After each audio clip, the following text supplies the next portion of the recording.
안녕하세요. 어씨. 자, 이제 영상 찍다가 한번 날려가지고, 자, 오늘 풀 거 이제 24학년도 자 전설의 이즈물 노남 그 세트입니다. 이제 개정 이래로 22년도 수능 국어 해서 27년까지 이어지는 이 6년간의 수능 동안 항상 지금 나올 거라고, 27년 수능은 아직 안 봤지만은 항상 나왔던 이 구성이 가나다 구성이에요. 근데 이제 다가 수필이죠 보통. 네. 개정 이후로는 다가 뭐 무리하게 비평이라든지 극이라든지 이런 경우가 많이 없었던 게 아니라 그냥 없었고요, 수능에서는. 그리고 가나에 운문을 배치하는 이런 형식의 지문이 많이 나왔는데, 그 중에서도 2, 24, 26 이런 좀 어려웠다라는 이야기가 도는 수능에서는 항상 현대시 고전 수필이었는데, 그 중에서 피크를 찍었다고 많이 회자가 되는 지문이 바로 이 24학년도 이즈물 노남, 이 고전 수필이 엮여져서 나온 가나다 형식의 지문이었죠. 근데 우리가 현대시에서 할 수 있는 거는 굉장히 정해져 있습니다. 우리가 100% 해석을 할 수가 없잖아요. 상징어들의 집합인데 100% 해석을 할 수 있다고 말하는 순간 가스라이팅이에요. 그래서 여기에서는 우리가 늘 해왔던 대로 상황 파악을 하고, 그럼 이거 무슨 얘기인가? 이런 생각을 하다가 결국 선지에 가서, 그리고 또 보기에 가서 납득을 하든지, 아니면 어떻게든 문제라도 풀고 또 내려가든지 이런 식으로 대응을 해야 되는데, 수필은 약간 느낌이 다릅니다. 왜냐하면 수필은요, 상징어들의 집합이라기에는 이건 이제 일화를 바탕으로 깨달음을 전달하는 게 이게 수필의 창작 의도거든요. 그러니까 나의 어떤 성찰이나 깨달음, 그런 것을, 진리 이런 거를 내가 시적인 언어로 표현하고 싶으면은 시를 쓰는 거고, 이야기로 만들고 싶으면은 소설을 쓰는 건데, 그냥 둘 다 아니야, 나는 그냥 쓸래 이러면은 수필을 쓰는 거라서, 수필은 이제 기본적으로 이러한 형태가 있고 깨달음이 무조건 나온다, 이런 명백한 지시점이 있어가지고 학생들이, 근데 이건 잘한단 말이에요. 뭘 깨달았지? 이런 생각을 학생들이 자꾸만 하다 보니까 평가원 입장에서 난이도 조절을 해야 되잖아요.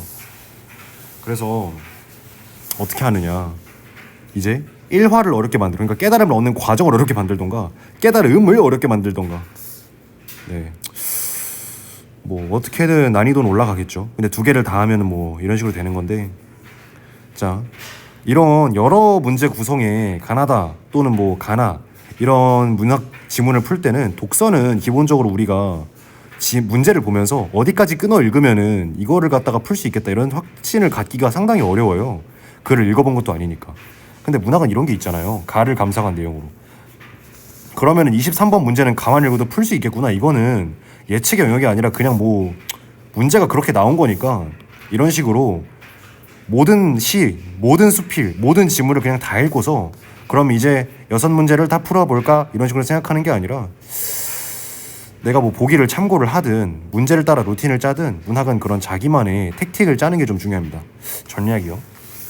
자, 그래서 제가 한번 풀어볼게요. 여기까지는 뭐 누구나 할 수 있는 사단 같은 거였고, 제가 근데 원래 저는 먼저 상황 파악을 하면서 의문점들을 잔뜩 만들어낸 다음에 이거 이런 얘기인가? 적어도 이건 맞는 것 같은데? 라는 생각을 한 다음에 넘어가서, 아 그럼 그거 이런 얘기였어? 이런 식으로 납득하는 걸 되게 좋아하는데, 제가 그런 식으로 하다 보니까 아무래도 제 과외를 받는 학생들이나 제 영상을 보내준 주변 수강생이라고 말하기엔 좀 약간 부끄러운데, 주변 학생들이, 아니 쌤 이거 이렇게 풀 수 있는 게 맞아요? 전 잘 모르겠는데요? 보기 먼저 보라던데요? 라고 얘기해주는 학생들이 많아서 오늘은 보기 먼저 보는 풀이, 앞으로도 이렇게 찍을 것 같긴 해요. 보기 먼저 보는 풀이를 보여드리겠습니다. 시작해볼게요. 자, 먼저 전략을 좀 짜볼까요? 자, 가, 나. 그러니까 위에 보니까 나를 나눠놓고 나눈 거에 따라서 물어보고, 보기 주고 가를 물어보는데 참고가 될 만한 보기처럼 보이네요. 그러면은 저는 이거를 읽은 다음에 가를 풀고, 그리고 가를 다 이 23번을 풀고 나서 나를 읽고서, 나를 읽으면서 정확히는 A 읽고 뭐 이선지 풀고 B 읽고 이선지 풀고 뭐 이런 식으로 하고 싶어졌어요. 그리고 기억과 니은이라고 써있는데, 위에 보니까 기억은 문 가에서 나오고 니은은 가지 나에, 기억은 문 가에서 나오고 니은은 가지 나에서 나오니까 23번 24번을 풀면은 26번은 자동으로 풀리겠네요. 그러면은 마지막에 가가지고 이해는 어느 정도 완성이 됐을 것 같고, 그 다음에 천천히 달을 읽으면서 푸는 수밖에 없을 것 같은데, 달을 보니까 분량도 짧지 않은데 구절의 의미를 막 물어보네요. 그러면 달을 좀 구체적으로 잘 꼼꼼하게 읽어야 될 거니까 그 깨달음 자체가 뭔가 독서 읽는 것처럼 제대로 독해하지 않으면은 접근을 못할 가능성이 높아 보여서, 그러니까 이 생각을 제가 이렇게 중얼중얼 시험장에서 얘기하는 게 아니라 이건 머릿속에서 한 몇 초 만에 굴리는 건데 지금은 이제 말로 풀어내는 거죠. 자, 그럼 한번 풀어보겠습니다. 자, 보기를 먼저 한번 봐볼게요. 가에서는 순환한 자연이 가진 변화의 힘은 인간 역사의 쇠락과 생성에 관여한다. 자, 이러면은 순환하는 자연이 가진 변화의 힘이니까 일단 자연이 나올 거고, 그리고 인간 역사가 나올 거고, 네, 사실 이런 느낌이고, 인간의 역사니까, 네, 인간 역사 이런 식으로 나오겠죠. 사실 인간과 자연의 대비인데, 그럼 둘의 관계는 뭐야? 쇠락과 생성에 관여한다. 인간의 역사는 쇠락, 인간의 역사가 망하는 것도 나오겠네요. 생성의 기반을 잃지 않고, 왜 잃지 않지? 망하고 있는데 자연과 어우러지며 자연의 흥미를 탐색하거나 수용한다. 아, 자연하고 더해져가지고 뭐 결국 망하고 있는데 완전히 망하진 않는데 그게 자연 때문이래요. 뭐 그럴 수 있겠네요. 근데 뭐 자연이랑 조화를 이루면은 망하는 게 아니라 새로운 가능성이다, 뭐 이런 느낌인데, 아, 그래서 문이 나온다고? 네, 그렇다는데요. 뭐 이건 시어의 인용이니까, 그래서 망해가는 인간 역사가 나올 거고 그게 자연하고 어우러지는 게 나올 건데 그러면서 만들어지는 가능성이 문이래요. 그리고서 뭐 나이스한 거는 마지막에 깃발이 딱 떨어지면서 끝나나 봅니다. 뭐 그런 시인가 보네요. 네, 이런 식으로 시가 뭐일 것 같은데 라는 생각을 그냥 보기를 보면서 해보고서 찾는 식으로 시를 읽을 수 있게 돼요. 보기를 먼저 보면은. 네. 안 그러면은 여기에서 이게 뭐지? 이러고서 아, 이거였어? 이러면서 뭔가 깨달아야 되는데, 보기를 보면은 아, 적어도 뭐는 나오겠네? 이런 생각을 하고 가가지고 아, 이게 그 뭐는 나오겠네? 뭔가? 이런 생각을 하면서 풀이 순서가 약간 반대가 되는 거죠. 자, 보겠습니다. 흰벽에는, 근데 저기서 막 인간 이러고 왔는데 사실 흰벽에는 보면서 아, 이건 확정적으로 인간이야 약간 뭐 이런 식으로 하면은 전 잘 솔직히 모르겠거든요. 아니 뭐 흰벽이 자연을 비유한 걸지 아닐지 뭐 어떻게 알아요? 이거 보고서. 흰벽에는 오랜 해를 적마다 나뭇가지가 그림자 되어 떠오를 뿐이었다. 그러한 정밀이 뭐야? 고요하고 편안함, 좋은 거네요. 그러한 좋은 게 천년이나 머물렀다 한다. 이게 확실히 인간 역사일 것 같아요. 앞에서 봤던. 네, 이런 식으로 보기가 참고가 되는 보기면은 이거가 뭐가 나와야 되는데 이게 그 뭐겠는데? 라는 생각을 하면서 볼 수가 있을 거예요. 네. 아, 그게 아니면 보기를 먼저 보는 의미는 없어요. 그리고 그게 아니면 왜 보기를 먼저 봐요? 네. 아, 적어도 저는 그렇게 생각해요. 네. 뭐 아닐 수도 있죠. 예. 단청이 뭐야? 연년이 빛을 잃어 두리기둥에는 틈이 생기고, 기둥은 뭔지 알긴 한데 두리기둥은 뭔지 모르겠어요. 뭐 기둥의 일종인가? 틈이 생기고 쓰라리게 스며들었다. 빛을 잃고 틈이 생기고, 이게 쇠락이겠네요. 인간 역사가 망하는 게 나와야 되니까. 그리고 볕과 바람이 스며들었다. 쓰라리게 스며들었다. 쓰라린 게 뭐 여기서 그렇게까지 나쁜 건 아니어야 될 것 같은데, 왜냐면 조화를 이루어야 되니까. 이게 자연일 거 아니에요. 볕과 바람인데. 쇠락하면서 자연이 들어와서 조화를 이룬다. 그래서 서럽지 않겠네. 네, 이런 식으로 끼워 맞추듯이 폭력적으로 읽을 수 있다는 게 보기 먼저 보는 거에 장점이거든요. 근데 만약에 이 득을 못 볼 것 같잖아요, 본인이. 그 참고를 이런 식으로 충분히 못 할 것 같잖아요. 그러면 시 먼저 보는 연습을 하시면서 최소한의 파악이 어디까지인지 공부하시는 것도 필요합니다. 왜냐면 보기를 먼저 봐서 상황 파악을 용이하게 만든다는 게 이런 짓을 먼저 할 수 있다라는 건데, 제가 이상적인 방향으로 최대한 보여드리긴 하더라도 제가 하고 있는 거에 몇 퍼센트를 본인이 하셨는지는 확인해 보셔야 돼요. 네, 기와장마다 푸른 이끼가 있고, 이건 확실히 인간이네요. 단청이니 흰벽이니 두리기둥이니는 지금까지 뭔 소리인지 모르겠는데 이건 확실히 인간인 것 같아요. 아니, 기와장 정도는 나는 본 적 있어요.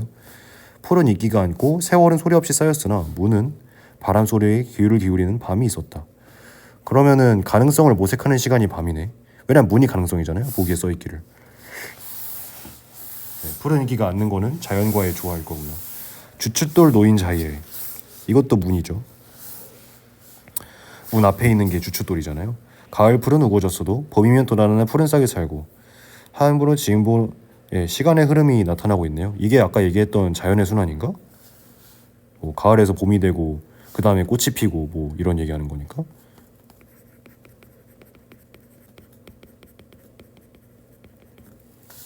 그러니까 여기에서 네 이런 식으로 잡아낼 수 있으셔야 한다는 거예요. 보기를 먼저 볼 거면은. 네. 근데 전부 다 못 볼 수도 있죠. 근데 그럼 막 내려가서 또 봐야 되니까 최대한 보기를 본다면은 보기를 어떻게 뽑아먹을 것인지 하는 그 연습, 그 시각을 탑재하고서 내가 건지는 연습을 하는 게 굉장히 중요하겠죠. 이달리도 푸른 높은 한 눈물과 함께 아득히 흘러간 별들이 총총히 돌아오고 눈물과 함께 아득히 흘러간 별들이 돌아온대요. 자연과의 조화를 계속 얘기하고 있는 것 같아요. 사나웠던 비바람 밤에 얼긴 낡은 처마 끝에 찬란히 빛이 쏟아지는 새벽. 시간이 흘렀는데? 가능성을 모색하다가 가능성이 실현되는 장면인가 이거? 네. 제가 해설을 외운 게 아니라 그냥 이 자리에서 그냥 추측하고 있는 거거든요.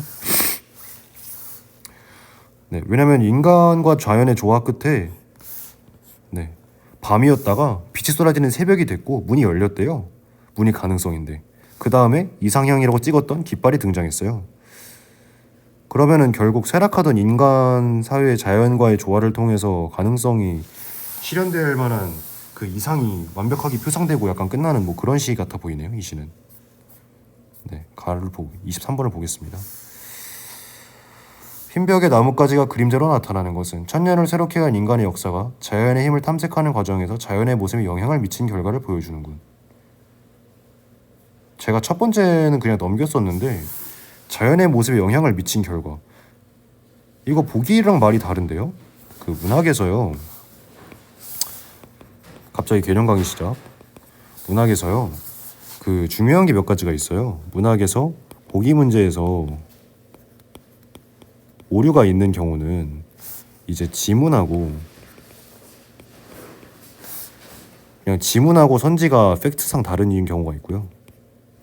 그리고 이제 어떻게 표현해야 되지? 보기하고 선지가 팩트로 다른 경우가 있고요.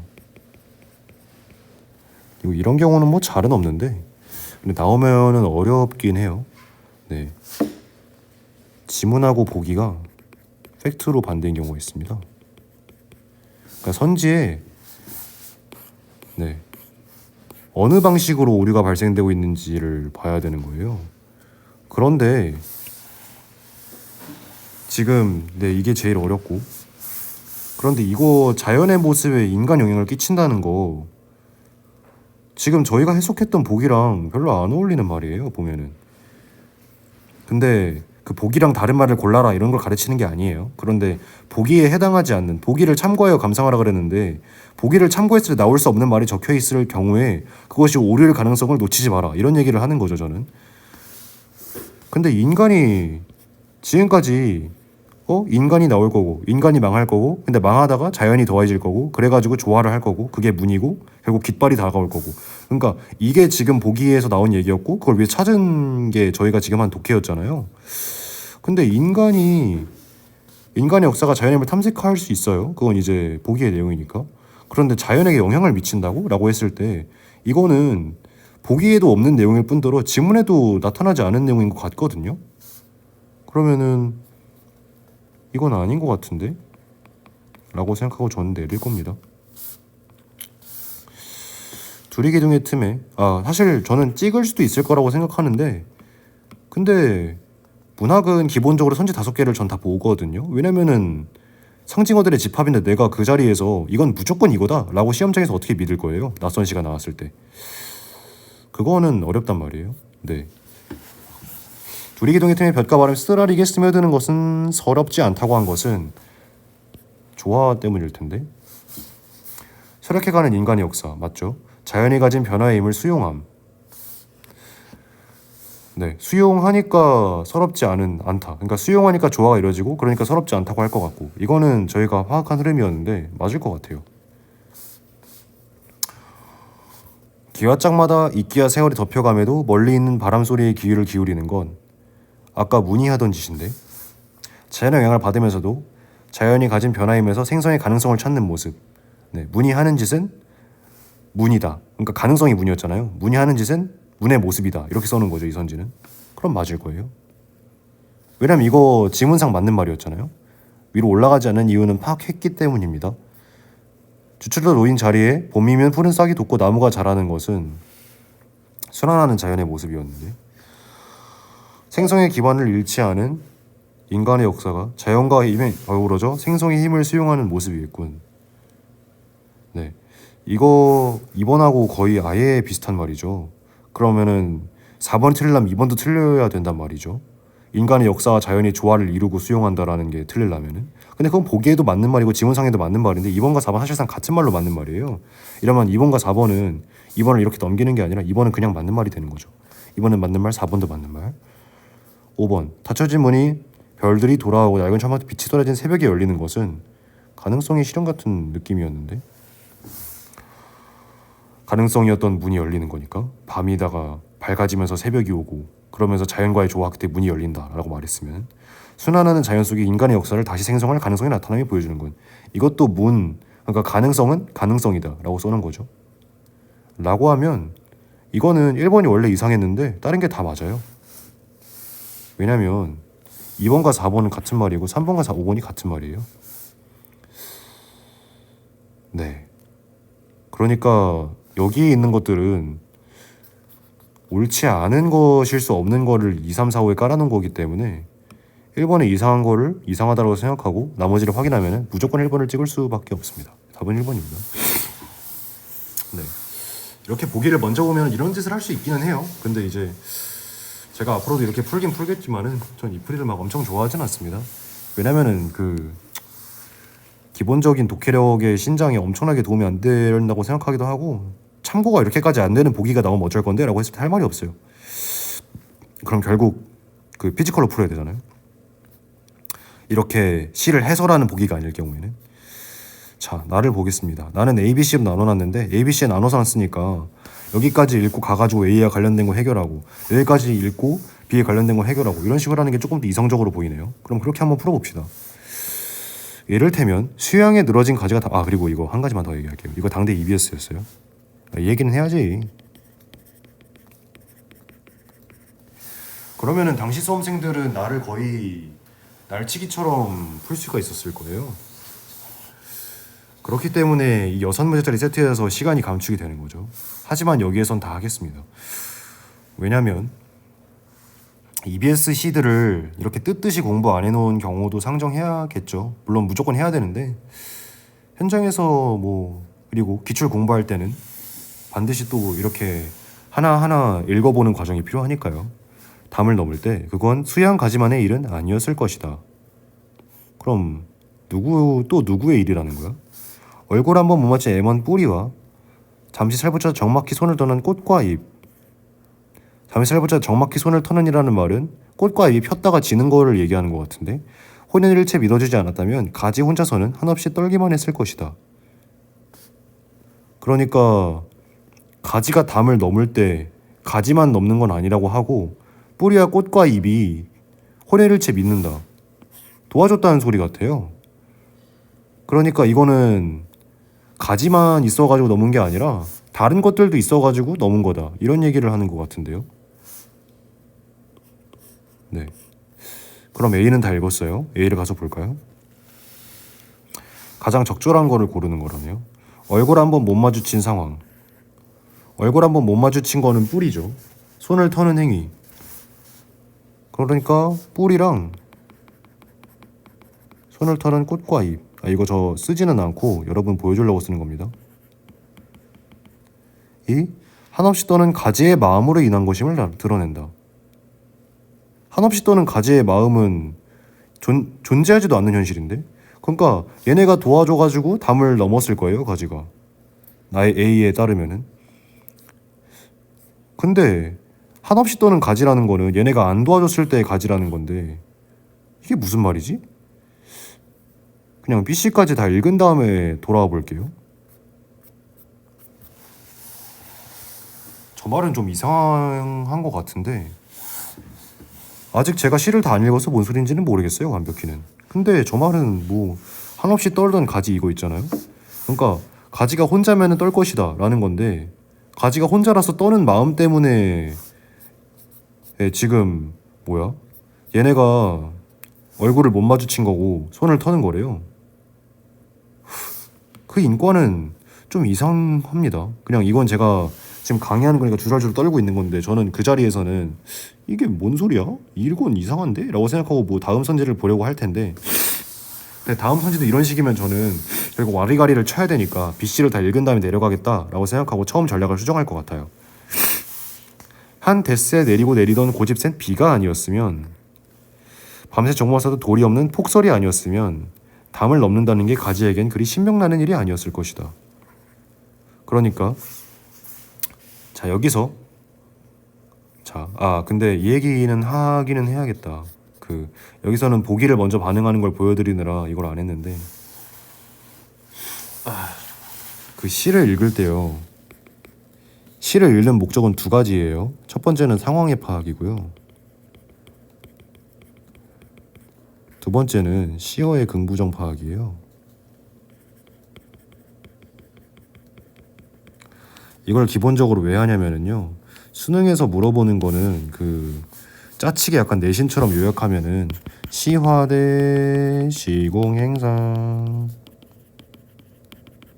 정태 표현법 뭐 이거거든요. 논문에서 물어보는 거는요. 그러니까 시적 화자와 대상을 파악했는지, 그리고 시간과 공간을 파악했는지, 행동과 상황을 파악했는지, 정서와 태도를 파악했는지, 표현법을 파악했는지를 물어봐요, 수능에서는. 그런데 이거를 한번 읽으면서 다 파악하는 것은 굉장히 힘들어요. 왜냐하면 특히 표현법 같은 경우에는요, 그 자리에서 읽을 때 이건 이렇게 읽을 수 있으니까 이 표현법은 무조건 맞겠군 이라고 모든 걸 다 생각해 놓기가 상당히 힘들어요. 그렇다 보니까 우리가 기본적으로 해야 되는 거는 일단 여기까지는 해야 됩니다. 시적 화자가 지금 무슨 상황이지? 얘가 뭐 하고 있는 거지? 이게 시적 대상인가? 대상은 긍정적인 건가 부정적인 건가? 화자는 대상을 좋아하나 싫어하나? 네, 이걸 요약하면 뭐 시화 대 긍부 정도 되겠네요.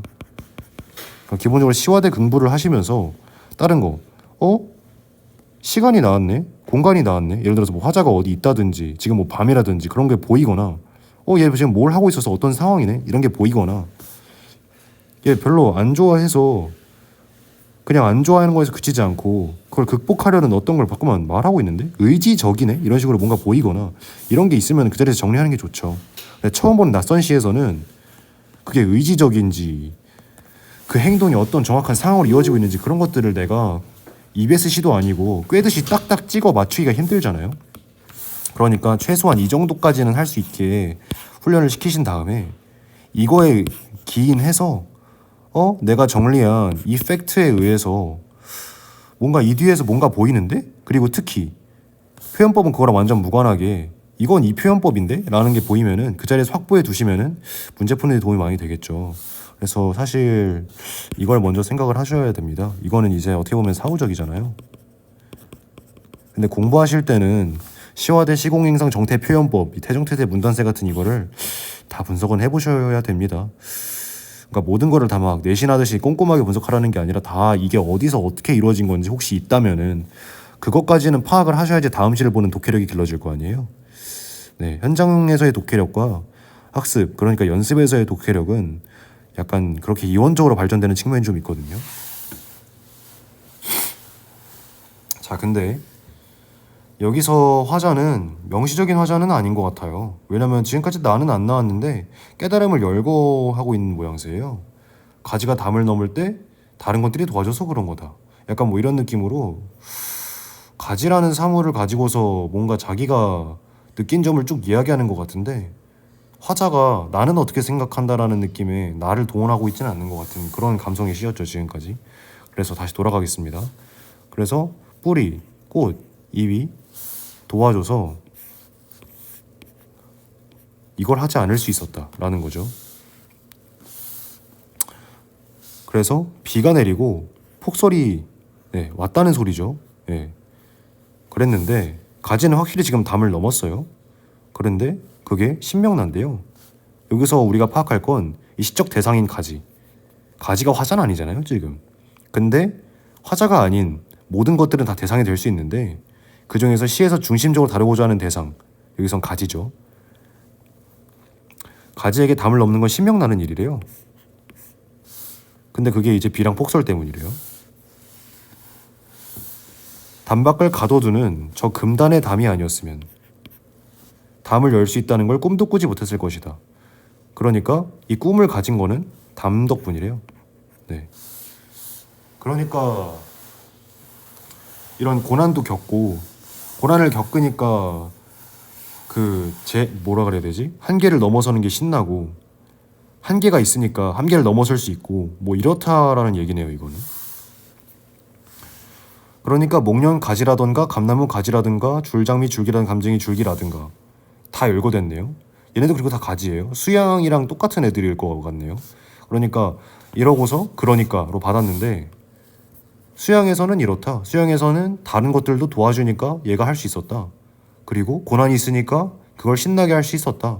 애초에 담이 있었으니까 그걸 넘겠다. 한계가 있었으니까 한계를 넘겠다는 생각을 할 수가 있었다. 그러니까 다른 것들도 다 똑같다. 뭐 이런 시처럼 보이네요. 가지가 담을 넘을 때 가지에게 담은, 이 가지들은 다른 가지들도 다 포함이겠네요. 이제 여기다 막 열거를 갈겨놨으니까. 무명의 획을 긋는 도박이자 도반이었을 것이다. 무명의 획을 긋는다. 이 표현이 정확히 무슨 의미인지는 모르겠는데 확실한 거는 무명의 획을 긋는다라는 표현이 죄송합니다. 독감에 걸려가지고 부정적인 표현은 아닌 것 같아요. 왜냐면 이거 깨달음을 쭉 이야기한 다음에 그 깨달음을 넘는 깨달음에 대한 순간, 가지가 담을 넘는다라는 그 상황은 그걸 촉발해주게 한 계기는 이걸 할 수 있게 해주는 이거였을 것이다 라고 얘기한 거잖아요. 지금까지 그 좋은 거에 대한 깨달음, 그걸 이야기해 놓고서 갑자기 마지막에 가가지고 무명의 획을 긋는 것은 안 좋은 거다 라고 이야기한다라는 건 상당히 부자연스러우니까 무명의 획을 긋는다는 말을 정확히 파악하지 못하더라도 이건 깨달음에 연결되는 말이니까 꿈을 꿀 수 있게 해주는 담은 무명의 획을 긋는 거이고 도박이고 도반인 거잖아. 그러니까 무명의 획을 긋는 것과 도박과 도반은 다 담과 동일시되는 말들이니까 나쁜 말은 아닐 거예요, 분명히. 왜냐면 여기 담이 나쁜 말이 아니라고 했잖아요. 애초에 상상을 해줄 수 있게 하는, 꿈을 꿀 수 있게 해주는 대상이 담인 거니까. 그리고 해설을 해드리면요, 원래 이름이 없었는데, 그러니까 이걸 할까 말까 고민이 좀 되는데, 무명의 획을 긋는다라는 거는 원래 가지가 그냥 여기 있을 땐 별 의미가 없었는데 이렇게 넘어서면서부터 새롭게 의미를 형성했다고 생각할 때, 그러면 우리가 저기에 수양이 있는지 없는지 이 담이 있으면 모르잖아요. 수양 가지가. 근데 이렇게 딱 넘잖아요. 그러면 저기에 수양이 있네, 이런 식으로 우리가 인지를 할 수가 있게 돼요. 그러니까 이 친구가 이 도박수를 던짐으로써 자기의 존재의 획을 이렇게 그을 수 있게 되는 거죠. 이거 존재론적인 이야기로 그 김춘수 시론과 관련해서 이런 시들은 항상 있죠. 네, 근데 이 얘기를 뭐 지금 하고 싶진 않았는데 그냥 문학적인 이야기였는데, 근데 이거를 현장에서 그러니까 무명의 획을 긋는다는 것과는 이렇게 이해하기에는 쉽지는 않아요. 진짜 쉽지는 않거든요. 근데 그런 현장에서 그냥 담이 이런 식으로 그래서 담은 결국 수양이 담을 넘는다는 행위를 할 수 있게 하는 결국 좋은 대상이라는 거네, 이렇게 한 다음에 그 담은 무명의 획을 긋는 거고 도박이자 도반이야 라고 했을 때 이것들은 다 그 깨달음의 계기가 되는, 담을 넘는 거에 계기가 되는 비슷한 시어들로 처리를 할 수가 있죠. 그러면은 선지에 가서 무명의 획을 긋는 거, 도박이자 도반 이런 말에 의미부여가 돼 있을 때 그거는 분명 모이겠는데? 라고 생각할 수 있잖아요. 그런 걸 얘기하는 거예요. 네. 자, 보겠습니다. 이거는 머릿속에서 그냥 뭐 굳이 남길 필요는 없습니다. 저 태도가 저는 엄청 중요하다고 생각하기는 하는데 근데 저게 무조건 실전적이라고 말하기에는 저는 동의하지 않는 부분들이 몇 개 있어요. 네. 근데 문학 감상에 있어서는 진짜 중요해요. 저런 걸 가지는 거는. 아니 시 한 편도 못 읽는 인간으로 크는 건 좀 그렇잖아요. 근데 시험장에서 무조건 시감상으로 무조건 뚫을 수 있느냐라고 물어봤을 때 현역 친구들한테는 또 그런 말을 하기가 약간 미안하죠. 몇 년이나 연습할 수 있는 것도 아닌데 국어만 공부하는 것도 아니고 결국 문제를 풀면 대학에 가잖아요. 시를 좀 못 감상하는 대학생이 될지언정 대학에 간 대학생이 되겠죠. 자, 비에서는 고집생과 도리 없는을 통해 꿈도 꾸지 못하게 만든 아니 이거 그거잖아요. 이거 눈이랑 폭설인데 눈이랑 폭설 똑같은 말이죠. 그거 비랑 폭설인데 비랑 폭설은 가지가 꿈꿀 수 있게 만든 신명나게 만든 애들이잖아. 그건 절대 아니겠죠 이거는. 네 아닐 것 같고 가지의 마음을 머무세우는 대상을 신명나는 일에 연결하여 정수리를 터넘는 행위의 의미를 드러낸다. 가지의 마음을 머무세우는 대상은 담이었죠. 신명나는 일, 담을 넘는 일이었어요. 정수리를 터넘는 행위의 의미를 드러낸다. 행위의 의미를 드러내는 거는 시어가 있는 이상 행위의 의미를 안 드러내는 건 아니죠. 그럼 이거는 담이라는 대상을 담을 넘는 행위에 연결하여 담을 넘는 행위의 의미를 드러낸다라고 써 있는 거예요. 이건 맞을 가능성이 굉장히 높아 보여요. 가지반의 혼자선에 나타난 가지의 상황은 담 밖을 가도 획을 긋는 가지의 모습으로 이어진다. 담 밖을 가도 획을 긋는 가지의 모습. 네, 가지가 획을 긋는다고 생각할 수도 있고요. 근데 가지가 혼자서는 있다는 거는 도움을 못 받았다. 그러니까 도움을 못 받은 가지의 상황. 도움을 못 받은 가지의 상황은 담 밖을 가둔다. 획을 긋는다. 이거 완전히 이상한데요? 왜냐면 이건 담이 하는 일이고 이건 가지가 하는 일이고 이건 혼자 있는 가지가 하는 일이에요. 당연히 뭐가 전제돼 있어요? 이건 같이 도움을 받은 가지가 하는 일이죠. 혼자 가지가 하는 일은 담이 하는 일이고 그건 같은이라고 써놨네. 같이 도움을 받은 가지가 하는 일이다 라고 써놓은 거예요. 이선지는 이상합니다. 안 왔다면 도와주지 않았다면인데 도와주지 않았다면 비에서 아니었으면 강조한 대사의 의미는 목련과 감나무 사이의 관계에서도 드러난다. 그러니까 걔네들이 있어가지고 넘을 수 있었다라는 건데 목련이 있어서 감나무가 넘은 것도 아니고 감나무가 있어서 목련이 넘은 것도 아닌데 이게 뭔 개소리야? 라고 할 때 그러면은 3번은 틀리기가 힘들다. 3번이 가장 적절한 거겠는데? 라고 생각하고 찍을 수가 있습니다. 답은 3번입니다. 이거 약간 짜치긴 한다. 근데 답은 몇 번입니다라고 바로 얘기하지 말까요? 솔직히 제가 이거 풀고서 제가 풀었던 거를 재현하는 거지 답을 외우기 위한 거를 보여드리는 건 아니거든요. 자, 기억과 니은은 확인해 놨었죠. 기억은 문이고요. 니은은 가지입니다. 볼게요. 주변 대상의 도움을 받으며 미래로 나아가고 이게 또 가장 적절한 것이네요. 주변 대상에게 도움을 주며 미래를 대비한다. 주변 대상의 도움을 받으며 미래로 나아간다. 이거는 모르겠어요. 애매한 것 같아요. 왜냐면 자연과 조화를 이루는데 그걸 도움을 안 받는 거 얘기할 수 있나? 이런 생각을 하기 전에 미래로 나아가는 거는 맞잖아요. 새로운 생성의 가능성을 모색한다 그랬었으니까 맞을 수도 있죠. 그리고 그건 판단하기가 미래로 나아간 거야 안 나아간 거를 생각하기 전에 주변 대상에 도움을 주며 미래를 대비한다고? 한계를 넓히는 모습은 드러난 것 같은데 확실히. 그러니까 자기를 한계됐던 담을 넘는다. 도움을 받으면서. 이거는 도움을 주면서 미래를 대비한다. 이상해요. 자신의 자리를 지켜내는. 자신의 영역을 확장하는 모습을 보인다. 무는 자신의 자리를 지켜냈고 가지는 자신의 영역을 확장했다. 맞을 것 같은데. 기억은 주변과 단절된 상황을 극복하려고 하고 니은은 외부의 간섭을 최소화. 아니죠. 무조건 여기서 아니죠. 이거는 미안해요. 이건 무조건 아니죠. 외부의 간섭을 최소화하려고 그랬으면은 외부의 간섭. 그러니까 뿌리가 도와주려고 하는 거든 잎이나 꽃이 도와주려고 하는 거든 아니면 외부의 고난, 눈이나 비 같은 게 내리는 거든 그런 것들을 최소화하려고 했으면 애초에 저 깨달음과 이어지지가 않는 소리니까 말이 안 됩니다. 기억과 니은은 외면의 변화를 통해 내면의 불안을 감추려고 한다. 내면의 불안? 내면의 불안이라는 게 있을 수가 있나? 기억은 문이잖아요. 문한테 내면의 불안이 있다고? 자연과 쇠락하는 인간에서 자연과 조화 이루고 조화 이뤄가지고 가능성을 모색하는 대상이 문인데 내면의 불안이 있다고?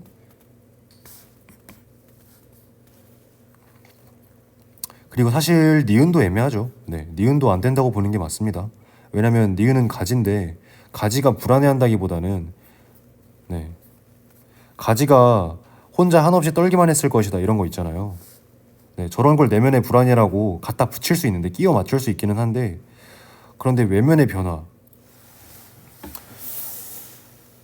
가지가 외면을 바꿔가지고 내면의 불안 떨 수도 있었던 가능성을 약간 이런 식으로까지 끼워 맞추기 시작하잖아요. 그럼 그 선지는 그냥 잘못된 선지인데 본인이 이걸 맞는 선지를 만들기 위해서 생각을 만들어내고 있는 거예요. 그렇게 되면은 근데 일단 기억은 절대 아닙니다. 네, 기억은 외면의 변화를 통해서 내면의 불안을 감추려고 한 대상이라고 말하기에는 네, 지금까지 우리가 했던 흐름과 일치하지 않는 부분이 더 크다고 볼 것 같아요. 그리고 애초에 가장 적절한 것을 고르는 건데 여기 그 후보가 보여요. 기억과 니은은 과거의 행위에 대해 반성하는 모습을 보인다. 네, 둘 반성이 등장하려면은 네, 기억, 문, 니은, 가지 모두 자기가 과거에 뭘 했는지 그런 거에 대해서 이야기해야 되는데 그런 거에 대해서 얘기하고 있지는 않습니다. 자신을 되돌아봐야지 반성을 하는 건데 과거의 행위에 대해서 반성하려면 과거의 행위도 나와야 되고요. 근데 둘 다 안 나왔어요. 네, 그래서 저는 2번을 찍을 것입니다. 답은 2번입니다. 이라고 하면은 이제 남은 문제가요. 이 문제가 남았어요. 자, 여기까지 해서 이제 시 문제를 다 풀고 나와 다 여기에 이게 있잖아요. 이건 다만 읽는다고 풀 수 있는 문제고요. 여기에서 나 같은 경우에는 다랑 엮여 있는데 그럼 나의 시가 어려운 편이 아니고 당시 또 EBS였고 지금 상황 파악하기에도 그렇게까지 어려운 시는 아니에요. 그러니까 다를 읽고 나서 다에서 정리한 깨달음을 바탕으로 이거 어떻게 했는데? 라는 생각을 바탕으로 남은 두 문제를 한번 풀어봐야겠죠. 두 문제인가? 잠깐만. 아, 미안해요. 여기 한 문제가 더 있죠. 네. 3번 네. 다까지 풀고 네. 다까지 보고 난 다음에 22번도 풀겠습니다. 사실 저 같은 경우에는 여기 이제 이런 거 있잖아요. 2번 선지 같은 3번 선지 같은 이런 것들은 다가 엮여있지 않은 이상 다 가나만 읽고 풀 수 있는 거니까 네, 저는 미리미리 풀어두긴 합니다. 이런 식으로 명시적 청자 명시적 청자는 안 나왔는데 청자를 명시할 애초에 말을 안 건네는데 어떻게 명시적 청자가 있어? 가는 동일한 색채어를 동일한 색채어? 이렇게 올라가면 푸른을 찾을 수가 있어요. 유사한 문장 구조 네, 여기서도 것이다 이런 걸 볼 수 있으니까 시상을 견계한다. 이건 무조건 맞는 말이죠. 시에서 어떻게 시상을 안 전개해요? 네, 그러니까 이게 있고 이건 맞고 라고 하니까 이거는 맞는 말이고 너를 찍고 넘어갈 수도 있는데 일단 이렇게까지 표시해두고 사라져가는 대상에 대한 화자의 안타까움이라고 했는데 화자의 안타까움이 둘 다 주제의식이 아니에요. 화자는 여기서는 깨달음을 갖다가 노래하는 거고 여기에서는 우리가 아까 이야기했듯이 인간과 자연, 생성의 가능성 이런 게 저 시어들의 의미였는데 화자의 안타까움을 드러낸다고? 안타까움이 나온 적이 없는 것 같은데? 라고 생각하고서 내리고 네. 그리고 4번과 5번에서 굳이 헷갈리기 싫으면 이걸 찍고 넘어가도 되겠지만은 다가 걸려있으니까 다를 읽고 와서 다를 풀고 나머지 문제들을 풀겠습니다. 자, 나는 이용에게 이렇게 말했다. 어떤 깨달음이 나오긴 나올 건데 그 깨달음에 도달하는 과정을 잘 보세요. 너는 있는 것이 병이라고 생각하느냐? 있는 것은 병이 아니다. 있는 것은 병이 아니다. 뭐지? 있는 것이 병이 아니라고? 그럼 있지 않는 것이 병인가? 너는 있지 않기를 바라느냐? 있지 않는 것이 병이 아닌 것은 아니다. 병이 아닌 것은 뭐예요? 병이라는 소리네요. 맞네요. 아, 미안해요. 잊지 않는 것은 병이다.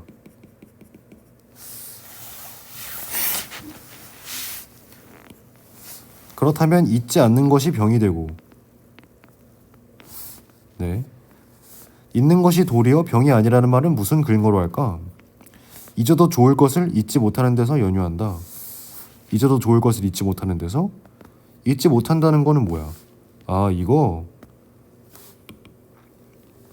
그러니까 여기서 이제 잊어도 좋을 것,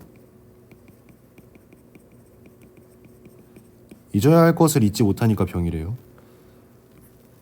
잊어도 좋을 것을 잊지 못하는 사람에게는 잊는 것이 병이라고 치자. 잠깐만, 뭐라는 거야? 잊어도 좋을 것을 잊지 못하는 사람, 잊어도 좋을 것을 잊지 못한다. 병이 있는 사람인데, 병이 있는 사람에게는 있는 것이 병이라고 치자. 있는 것이 병이라고? 있는 것은 병이 아니라 그랬잖아요. 뭐지? 그렇다면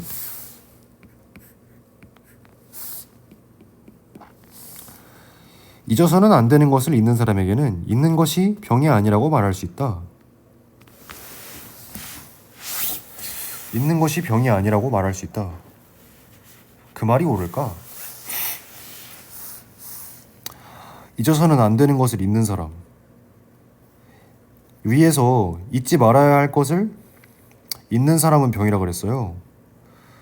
잊어서는 안 되는 것을 잊는 사람, 이것도 병이라고 말해야 될 것 같은데 잊는 것이 병이 아니라고 말할 수 있다.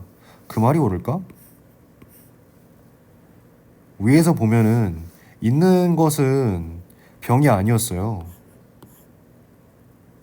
그런데 여기에서 갑자기 딴소리를 하기 시작했어요.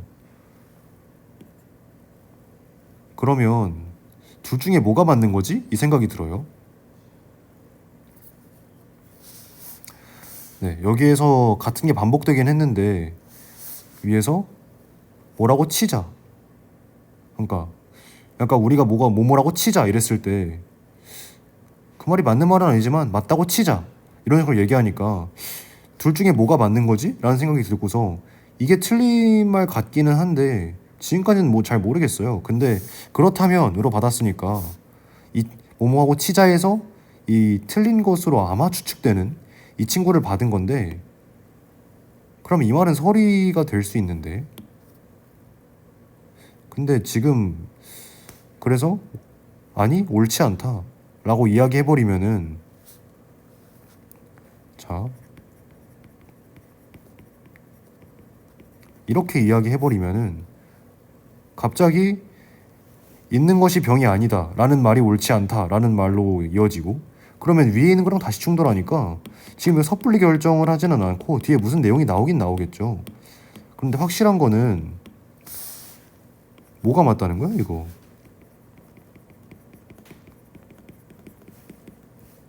이 생각은 좀 드네요. 자, 이 생각을 가지고서 내려가 볼게요. 자, 지금 지금 제가 왜 이러고 있는 거냐면은 이 깨달음을 이 사람이 먼저 앞에서 제시하고 있는 모양이에요, 이거. 근데 그 깨달음이 애초에 너무 어려워가지고 위에서 해명이 안 돼요. 그럼 이 밑에 우리가 독서에서 하는 것처럼 그러면은 이거는 뭐지? 라는 생각을 가지고서 내려가서 결국 그 깨달음을 찾아내야지 이 수피를 뚫을 수가 있는데, 이 1화가 내가 이렇게 말했는데 나의 깨달음은 이것이다 라고 얘기하는 깨달음 자체를 고난도로 만든 거란 말이에요. 그러면은 세 달음을 섣불리 이건 그냥 단순히 뭐에 대한 깨달음이야 라고 찍는 것보다는 이건 뭐려나 이렇게 생각하면서 내려가는 편이 좀 더 나을 것 같네요. 잊어도 좋을 것을 잊지 못하고 잊어서는 안 될 것은 있는 데서 나온다. 잊어도 좋을 것을 잊지 못하고 잊어야 할 것을 잊지 못하는 거 아까 병이었는데 이건 맞죠? 네, 이거는 잊자고 치자 이랬으니까 새롭게 등장했는데 위에는 이거다 라고 하고 이거라고 치자 이랬는데 두 개 충돌해요. 그래서 이게 아마 틀린 것 같은데, 그러면 이건 서리법인가? 뭐 이런 생각으로 하고서 넘어간 거였어요. 그 말은 옳지 않다.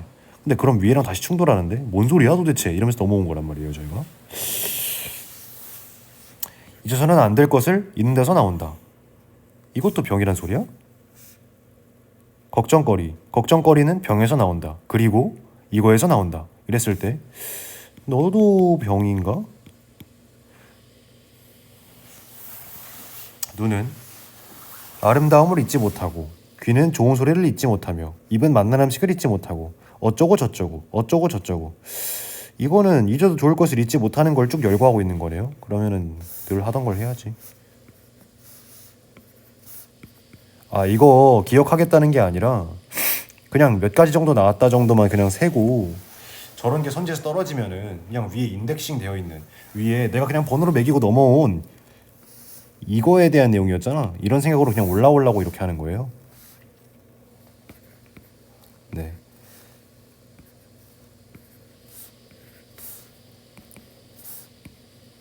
이게 다 병이라는 거네요. 네. 잊어야 할 것. 잊어야 할 것, 잊지 않음, 병. 그래서 잊어서는 안 될 것을 잊는 자가 되면, 그래서 잊어서는 안 될 것을 잊는 자가 된다고? 아, 이래가지고 이것 때문에 잊으면 안 될 것을 잊는데요.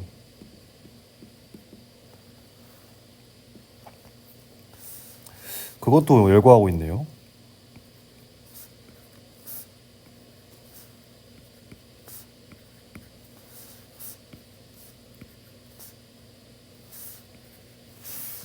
아, 진짜 많기도 하네.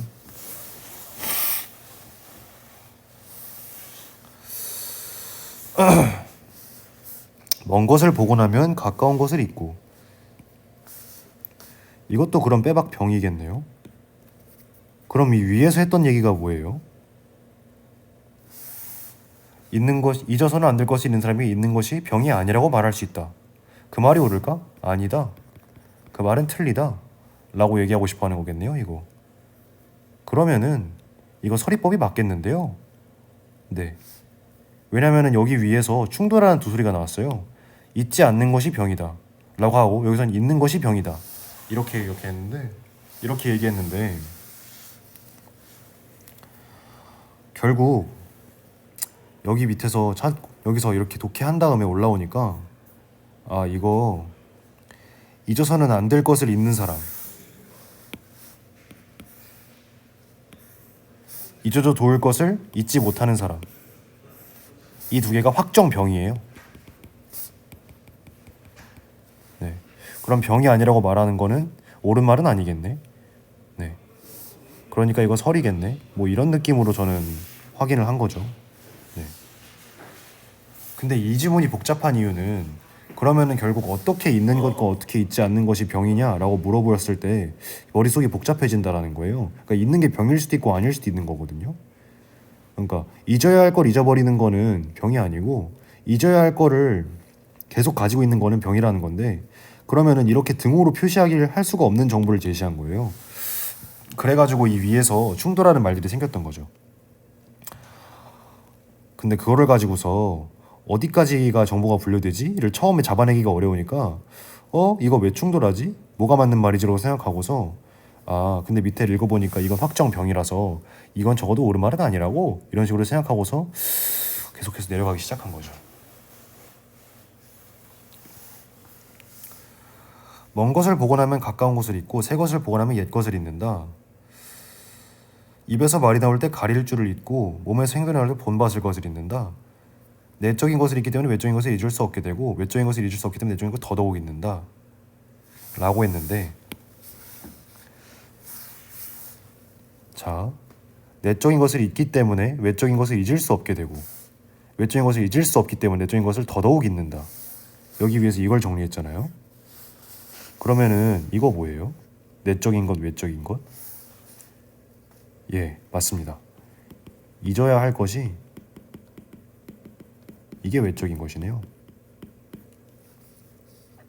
네. 그리고 잊으면 안 되는 것, 이게 내적인 것이네요. 네. 이것들은 예, 마치 독서 지문처럼 여기에 같은 말로 처리가 되어 있네요. 그렇기 때문에 하늘이 잊지 못해 벌을 내리기도 하고, 문장이 중의적이네요. 잊지 못해 하늘이 벌을 내리기도 하고인지, 하늘이 잊지 못해서인지는 모르겠는데, 남들이 잊지 못해 질시의 눈길을 보내며 귀신이 잊지 못해 재앙을 내린다. 근데 중요한 건 결국 잊어야 할 것을 잊지 않는 이 기본적인 병. 네. 이게 가장 문제라는 거네요. 이게 잊어야 할 것을 잊지 않는 병이 있으면은 네, 그 다음 병이 생기고 그리고 벌도 받는다는 거니까. 그러므로 잊어도 좋을 것이 무엇인지를 알고 잊어는 안 되는 게 무엇인지 아는 사람은 내적인 것과 외적인 것 맞게 판단했네요. 이건 맞네요. 바꿀 능력이 있다. 네, 잊어야 할 것을 잊고 잊지 말아야 할 것을 잊지 않을 수 있다는 거겠죠. 서로 바꾸는 사람은 잊어도 좋을 것은 잊고 잊어서 한 것을 잊지 않는다. 맞네요. 자, 이렇게 생각하고 선지를 보겠습니다. 나는 사물을 관조함으로써 그러니까 나가 사물을 관조했는지 보려면은요, 첫 번째로 관조이기 때문에 때려 죽이고 그걸 보면 됩니다. 화자 정서가 있는지 없는지를 보면 됩니다. 근데 있는 것 같아요. 왜냐면은 생각이 드러나고 있잖아요. 뭐뭐 했을 것이다, 뭐뭐 했을 것이다, 뭐뭐 했을 것이다. 이게 다 화자의 생각인데 정서가 안 드러났다고 할 수가 있나? 근데 애매한 게요, 또 관조의 개념을 또 정확히 하는 학생들은 화자의 정서가 드러나면 안 되긴 하는데, 정서가 드러났더라도 그게 그 내적 평화를 잃었거나 삶에 대한 깨달음을 얻은 거면은 그러니까 이거 관조가 될 수도 있는데, 근데 이게 삶에 대한 깨달음이야 아니야? 이렇게 했을 때 이 관조가 만약에 애매하다고 쳐봐요. 사실 사물을 관조하고 있다고 보기는 힘들거든요. 그런데 사물을 관조하고 있다고 생각을 해봅시다. 사실 이게 맞아서. 네. 또 맞다고 생각할 수도 있어요. 어떻게 보면은. 그러니까 이런 것들은 애매한 선지거든요. 예. 그러니까 안 애매하다고 다를 수도 있는 사람들도 있고요. 아는 게 더 많은데 그 아는 게 연습이 많이 안 돼가지고 그러면은 이거 삶의 깨달음인가? 이거를 순간 판단해야겠다는 생각이 들었을 때 뒤에를 보면 되죠. 세태를 관망함으로써. 세태를 관망하고 있지 않습니다. 세태를 비판하고 있어요. 비판하고 있으면 관망하고 있다고 할 수 없습니다. 관망하고 있다는 건 거리를 두고서 객관적으로 자기의 주관을 드러내지 않아야 되는데, 비판하는 거는 자기 주관을 열심히 드러내고 있는 거잖아요. 그리고 관조와 관망은 거의 같은 말이에요. 자기 주관을 드러내지 않는 거. 네. 근데 나가 사물을 관조했다고 말할 수가 있는가? 라고 했을 때 자기 주관을 뚜렷이 드러내고 있죠. 지금 여기에서. 네. 그게 삶에 대한 깨달음인지는 여기에선 애매합니다. 그런데 아닐 겁니다. 네. 그러니까 여기에서 판단을 할 수 있어야겠죠. 자, 가나다는 모두 대상과 소통하며 문제 해결 과정을 연쇄적으로 제시한다. 대상과 소통한다. 네, 대상과 소통하지를 않습니다. 네. 가는 어떻게 대상과 소통을 해요?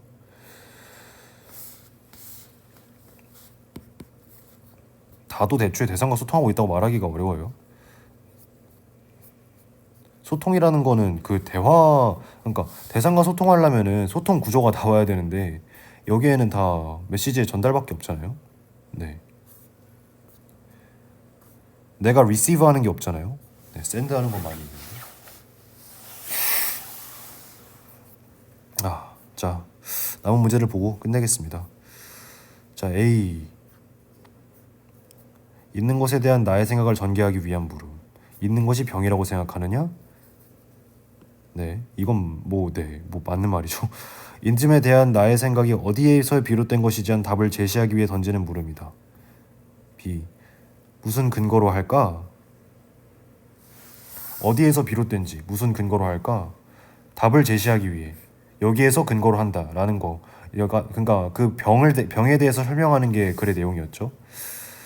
이즘에 대해 나가 자신은 가정적 상황이 틀리지 않았음을 강조하기 위한 물음. 예, 아까 제가 파악했던 이건 아니겠는데, 그러니까 이건 설이겠는데 그 파트일 것 같은데요. 그 말이 옳을까? 예, 틀리지 않았음. 그 말이 옳을까? 그 말은 틀렸다라고 말하고 싶어 하는 거니까 만약에 위에서 저걸 파악했으면 3번 찍고 그만 풀 수 있습니다. 이 문제는 옳지 않은 걸 고르는 거라서. 근데 밑에도 볼게요. 네, 잊지 못하는 것과 잊어버린 것의 관계를 대비적 표현을 통해 나타내며 네, 먼 것을 보고 나면 가까운 것을 잊고 새 것을 보고 나면 옛 것을 잊는다. 잊음에 대한 나의 생각을 드러내는 것은 이 글 전체에서 하는 짓이에요. 대비적 표현을 통해서 제시하기만 했으면 되는데 제시했습니다. 잊음의 대상을 제대로 구분하지 못했을 때 일어날 수 있는 일을 열거하며 잊음에 대한 나의 생각이 옳음을 강조한 진술이다. 아까 그 귀신 얘기일 것 같은데 맞네요. 잊어야 할 것을 제대로 잊지 않으면 벌 받는다는 얘기였죠. 네, 그렇게 답은 3번입니다. 네, 여기에서 만약에 틀리지 않았음이라고 했을 때 이건 어려운데? 라고 생각하고 밑을 보고 난 다음에 1, 2, 4, 5를 다 이건 맞는데 이건 맞는데 해서 소거법으로 선물을 찍었어도 틀린 풀이는 아니에요. 그런데 왜 틀리지 않았는지 납득해 보셔야 된다는 거죠. 왜 틀리지 않았냐, 왜 틀렸는지 납득해 보셔야 된다는 거죠. 마지막입니다. 이 보기는요 그다지까지 막 이렇게 참고가 되는 보기는 아니에요. 왜냐면은 시적 주체가 나오고 시적 대상이 나오고 시적 주체가 대상을 보면서 깨달음을 얻는다. 예, 그냥 이거는 나에서는 이 시가 뭐 비관하는 시도 아니고 그 자기 감정을 드러내는 시도 아니고 깨달음, 감정을 드러낸다면 깨달음의 정서를 드러내는 시겠구나. 그냥 뭐 이 정도의 정보만 주는 거라서 다는 애초에 수필인데 깨달음이 나오겠죠. 그래서 엄청나게 힌트를 주는 보기는 아니거든요. 그럼 각각의 깨달음이 뭐였는지 약간 생각해보면 되겠네요. 갑자기 소모란 말이 왜 나왔지? 2시 26분이라 그런가? 자, 나는 수양을 부분으로 나눠 살피고 부분들의 관계가 혼연일체라는 걸 발견해 수양이 하나의 통합된 대상이라는 인식을 드러내는군. 통합된 대상? 혼연일체, 한 덩어리라는 거죠. 혼연일체라는 말은 아까 가지가 사실 가지 혼자만이 있는 게 아니라 다른 것들이 같이 도와줘서 그런 거야 라는 말을 우리가 몇 번이고 정리했었는데, 통합된 대상이라는 인식, 혼연일체라는 거는 한 덩어리라는 거니까 한 덩어리가 통합된 대상이라는 인식이다 라고 했을 때 맞을 수도 있겠는데, 근데 뭐 맞다는 확신은 글쎄요, 더 틀린 게 있으면 그걸 고르고 싶어요. 이때도 좋을 것과 이때도 안 된 것에 대해 사유하며 관계 지체가 이거 뭐 맞는 말이죠. 예. 내적인 것과 외적인 것을 서로 바꾸는 사람, 어떤 사람이었어요? 잊을 것을 잊고 잊으면 안 될 것을 안 잊는 사람이었죠. 잊음의 본질에 대한 깨달음이 바람직한 삶의 대로를 태는 이거 위에랑 똑같은 네. 제대로 된 잊어야 할 것을 잊고 잊지 말아야 할 것을 잊지 말자 라는 깨달음, 그리고 그걸 반대로 하면 병이다. 담쟁이 줄기의 속성에 주목해 담쟁이 줄기에 담을 수 없을 수 있다는, 내적인 것을 잊으면 외적인 것에 매몰된다는, 내적인 것을 잊으면 이건 뭐였어요? 잊으면 안 될 것, 잊으면 안 될 것을 잊으면 외적인 것에 매몰된다는, 잊어야 할 것에 매몰된다는. 네.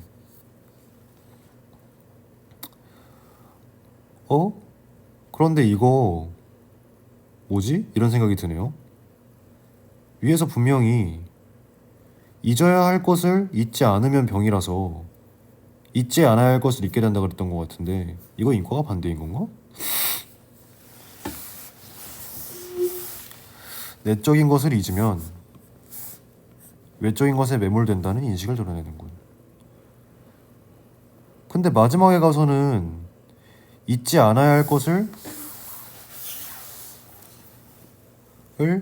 잊으면 이거 더욱 잊는다, 그 얘기에서 이어지는 건가?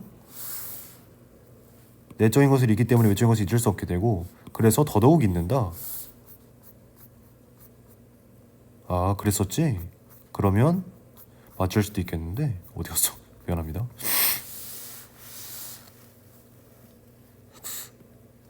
담의 의미를 사유와 담이 도박이자 도반이라는, 맞아요. 예의나 분수를 잊지 않아야 함에 주목해. 이거는 잊지 않아야 할 것이죠.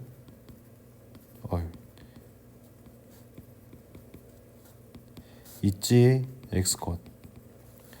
잊지 않는 것이 병이 아닌 것은 아니다.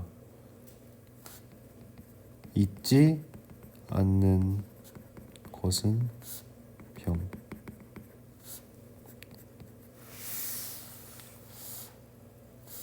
잊지 않아야 할 것을 잊지 않아야 함에 주목해. 잊지 않는 것은 병이다 라는 깨달음을 드러낸다고? 잠깐만, 뭐라는 거야 이거? 잊지 않아야 할 것을 잊지 않아야 함에 주목해. 잊지 않아야 할 것을 잊지 않는 건 병이 아닌데? 근데 잊지 않는 것이 병이라고?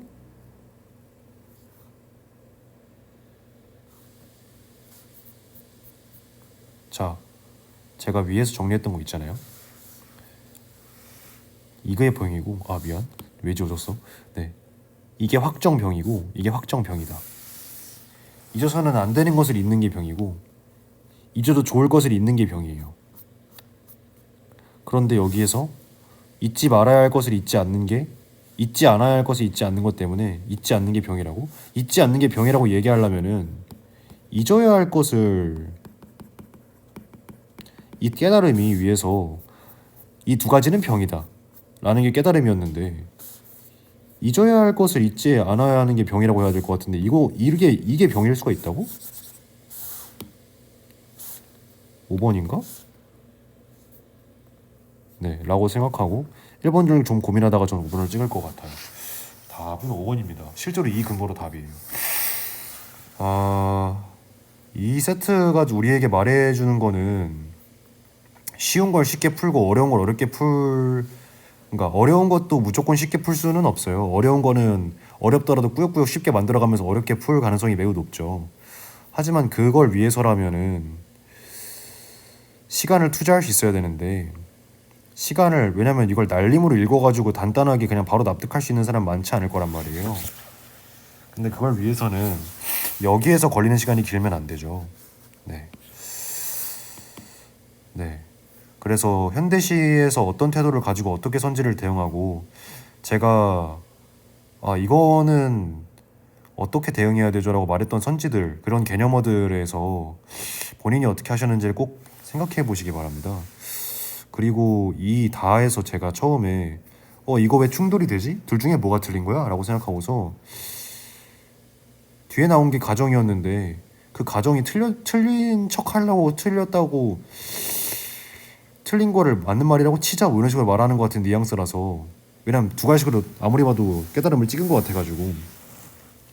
근데 밑에 가서 읽다가 위에 올라와서 이게 뭐였구나, 그럼 이 말은 틀린 말이 맞네, 이런 생각을 했던 것들 있잖아요. 의문점을 갖고 밑에 내려가서 해소하다가 다시 올라오는 거. 그런 태도들이 독서에서만 쓰이는 게 아니라 이런 현대시에서도 쓰이고, 단청 이런 거 있잖아요. 네, 제가 단청 처음부터 보면서 단청은 뭐죠? 아니랬잖아요. 네. 그런 거랑 이런 수필, 그러니까 모든 텍스트는 독해를 내가 할 수는 있지만 모든 걸 이해할 수 없는 어떤 텍스트를 다룰 때 공통적으로 다룰 수 있는 태도예요. 네. 그래서 이런 세트를 풀 때는 그런 것들에 의해서 자기가 어떻게 시간을 통제하고 문제들을 다루고 있는지를 꼭 검토해 보시기 바랍니다. 네. 제가 모든 문제를 선대로 푼 것도 아니잖아요. 풀어야 한다고 강조하지도 않았고요. 네. 자, 그러면 오늘 풀이는 여기서 마치겠고요. 오늘 풀이 영상이 굉장히 좀 지루하고 내용이 어려울 수 있었는데, 제가 풀이한 것들을 보시면서 이렇게 풀 수도 있네 라는 생각이 드셨다면 꼭 복습을 해보시거나 참고를 해보시기 바랍니다. 자, 여기까지 풀고 오늘 영상은 마무리하겠습니다. 자, 사고를 위탁하지 말자. 제 슬로건이에요. 이거 써놓을까? 제 슬로건이라서 마지막에 꼭 강조하고 싶은데